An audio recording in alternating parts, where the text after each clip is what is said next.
So for the last 2 weeks, the gaming industry and technology in general has really had a huge buzz about virtual reality, with Sony coming out with the Project Morpheus and talking about Project Morpheus, and then Facebook buying the Oculus, which has a lot of people going crazy. I'm not going to get into the specifics of everything. I just want to look at it from a consumer's perspective of what is the future of gaming. Are we looking at the future of gaming? And if you go to gamesandkeys.com, you can vote right now on the poll whether you think that virtual reality is the future of gaming, or if you think it's just another fad that's not going to stick. So I'm seeing this as a consumer from both perspectives. The first thing is that if done correctly, if this is pulled off, this could be an experience unlike anything that we've ever had before in relation to gaming and entertainment in general. If they can pull off virtual reality, think about it. Coming up as a kid in the 90s, virtual reality was something that was always talked about and discussed. They tried it out with a few different things, and it was like the cool thing of the future. Virtual reality, you could be dropped into the game and 3D. Never really took off though. It just never really took off. So for me, that's always been something that's intriguing. If you can really dive into a video game world and be fully immersed into that experience, 360 degrees of 3D environment that you're in the middle of, I can't see any experience touching that. You know, I mean, that should be like the epitome of gaming, being diving right into the game. I can't even get my words out if pulled off correctly.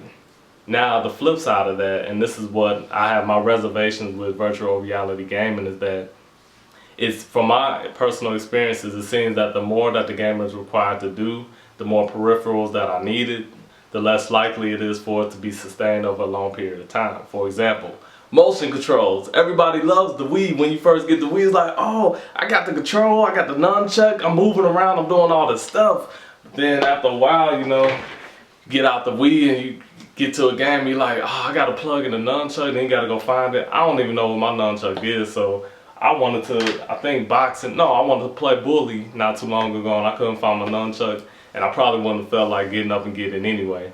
And then the PlayStation Move, which, I sold my PlayStation Move, because it wasn't enough games. But anyway, that's aside from the point. Motion controls, man, it causes you to have to do more than you're willing to when playing the game. Like I said, it's fun if you're trying to exercise and get up and move, but at times when you just want to kick back, chill, and unwind, you really don't feel like getting up and calibrating and having to find these different peripherals to hold on to plug in and to start moving all around like crazy. You just want to play. Speak for myself, you know, I just want to unwind and play. Another thing, 3D TVs, I never really saw that taking off because, myself personally, I didn't want to put on some goggles every time that I wanted to go watch something in 3D. And I also didn't know what kind of effects that would have on your eyes, if you have a headache from watching stuff in 3D all the time, and if you have other people over, you got to buy another expensive pair of goggles, or you pass the goggles around.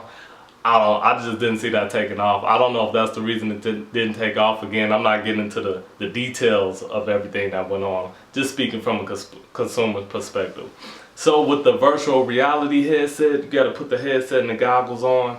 I don't know if that's something in the gaming industry that would have long-staying power, that will be consistently played and used on a daily basis.